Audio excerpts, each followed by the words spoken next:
Well, I think they would learn the difference between a neoliberal outlook on life and the economy and what I call the Enlightenment model.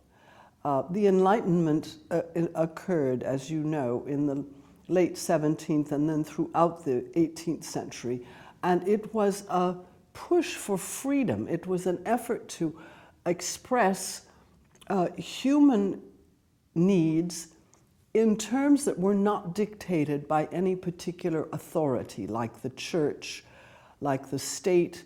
It was a movement towards democracy.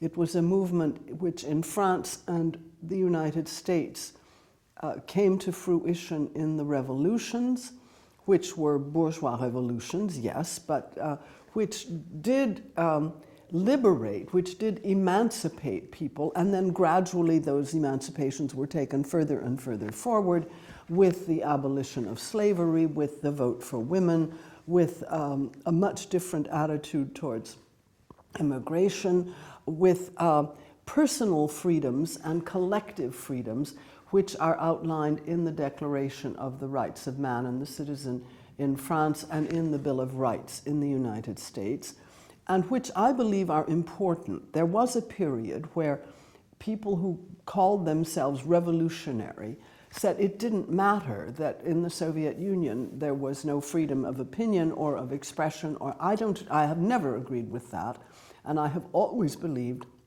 that the ideal society, which will never exist, but it's something one should try to move towards, will be a combination of an economy which is managed in order to serve the needs of whatever society it happens to be, to serve those needs and to serve the needs of everyone and not just a few people at the top, but combined with personal freedoms, freedom of belief, of expression, of the press, of so this is, yes, it's an ideal type. I don't believe this exists anywhere, but I believe that this is the model towards which we should be moving.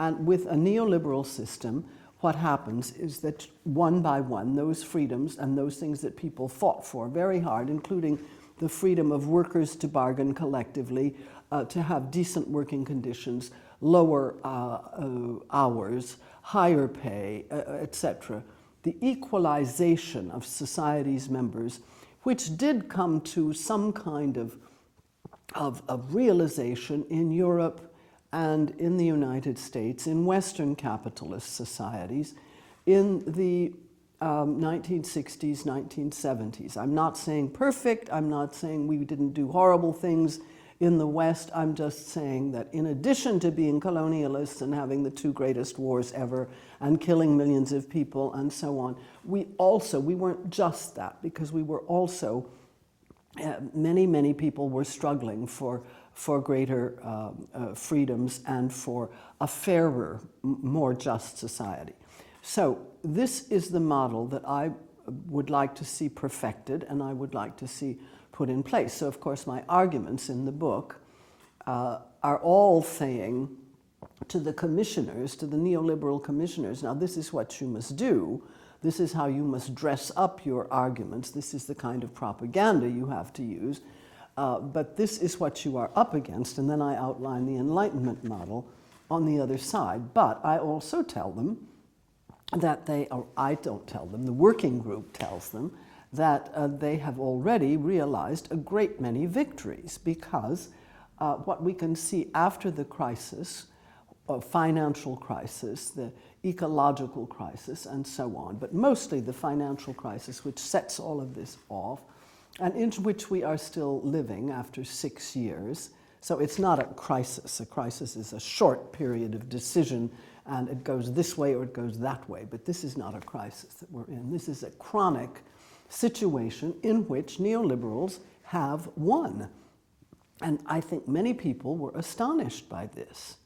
Even I, and I'm quite a realist, I think, thought that after the failure of all of these banks and these enormous bailouts and the huge outpouring of people's money, your taxes and mine, to save the banks and to save this rotten system, you would think that either the banks would be socialized or that certain people would go to jail or that there would be some kind of public-private partnership worked out, but not the total triumph of the banks with nobody in jail, and really a victory of huge proportions. So I try to explain to the commissioners that they have had all of these victories, you know, it's much better for them than it was, and that it was unexpected, and these were favorable outcomes for them. I mean, there's a good deal of irony in the book, of course. I mean, it wouldn't be any fun to write that sort of thing unless, but it is always tricky because, you see, I am not on the commissioner's side, except my working group is on the side of the commissioners. So they are writing for that audience, and they also agree. I mean, they all are being very well paid for doing this work, and they are in complete agreement with the commissioner's aims. So the reader has to be a little bit attentive too, you know. I mean, it's to be taken on at the second degree, you know. You don't take it as the gospel truth. And that's also more, in some ways it's more difficult, but it's more fun to write also. You can't just do facts, facts, facts, facts, facts your whole life, you know. Occasionally a bit of recreation.